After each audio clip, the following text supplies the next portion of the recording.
In today's video, we're going to be looking at control structures or control statements.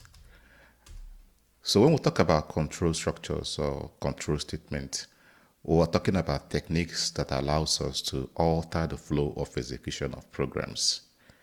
So let's look at this example.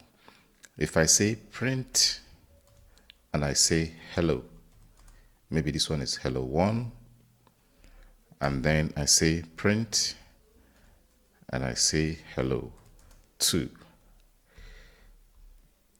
If I run this code, I'm going to get hello 1 and hello 2. This means that this line of code is executed first, followed by this. So typically, programs execute in linear manner, starting from the top to the bottom. But with control structures, you can actually alter the flow of execution in such a way that you might make this particular line to execute before this line. You might even make this line to execute as many times as you want, maybe once, twice, as many times that you want.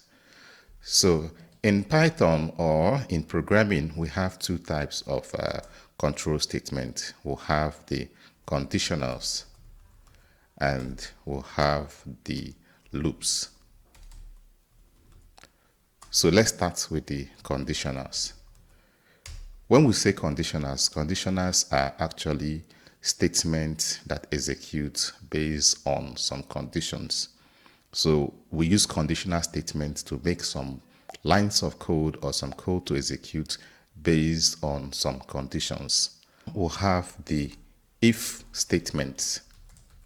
We'll have the else statement, and then we'll have the elif statement. So let's start with the if statements. So this is the syntax for the if statement. The first thing that you provide is the if keyword, then followed by the condition that you want to evaluate whether it is true or false.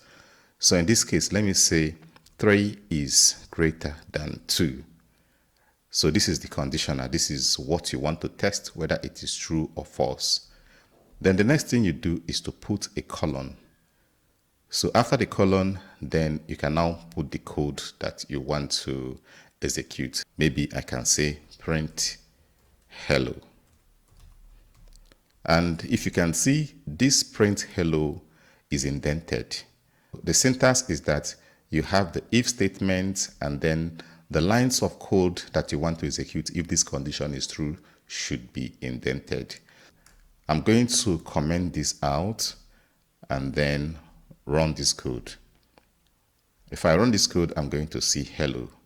And the reason why hello is printed is because 3 is greater than 2, which means that this condition is true. But if I'm to change this, if I change this to 4 and I run this code, nothing happens. And the reason is because this condition is not true. So what if I want to determine whether a number is an even number? I can have a variable num and assign it to the value of 2.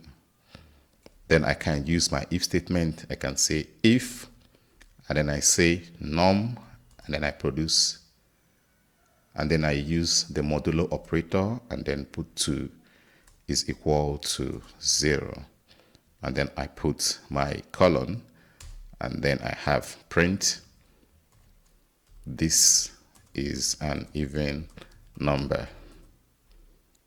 So if I run this code, it's going to show me this is an even number.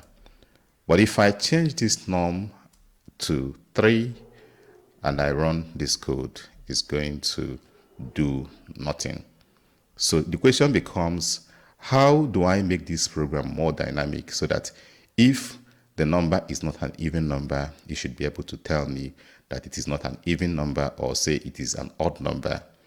So to handle this scenario, I'm going to use the else statement.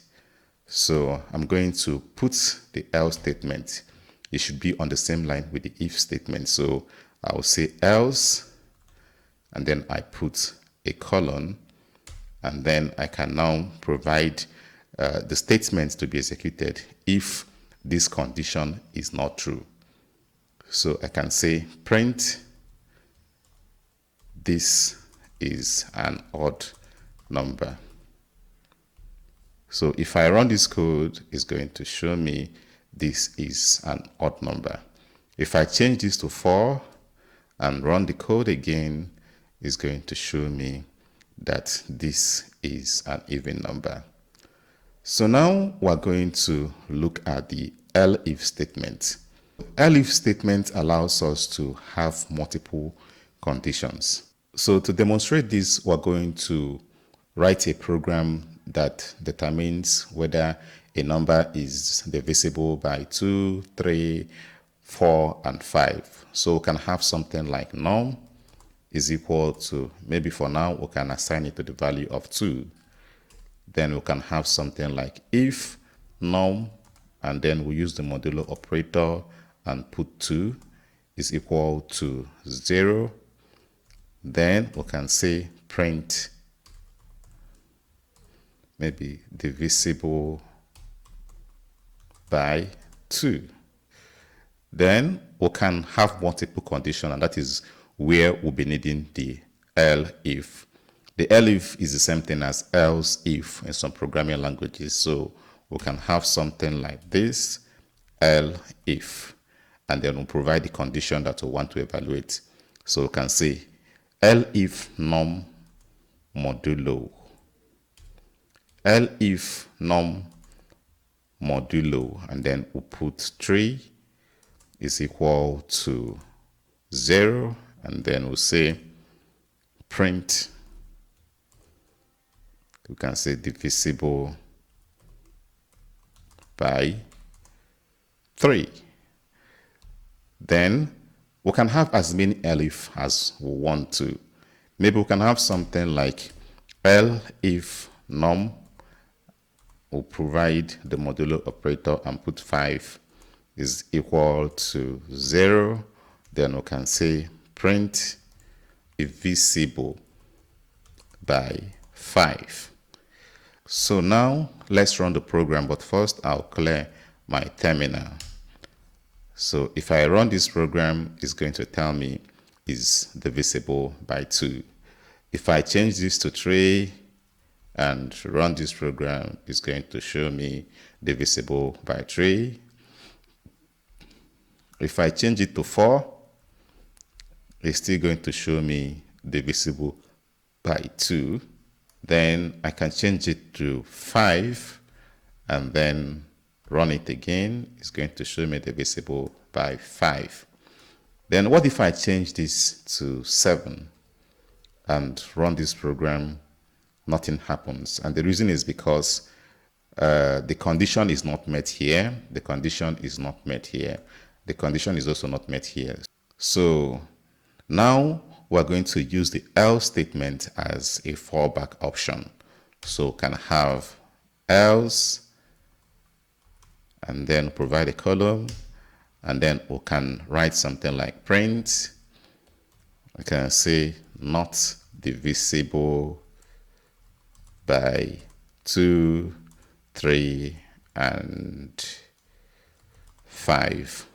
So that if I run this code, it's going to tell me not divisible by 2, 3, and 5.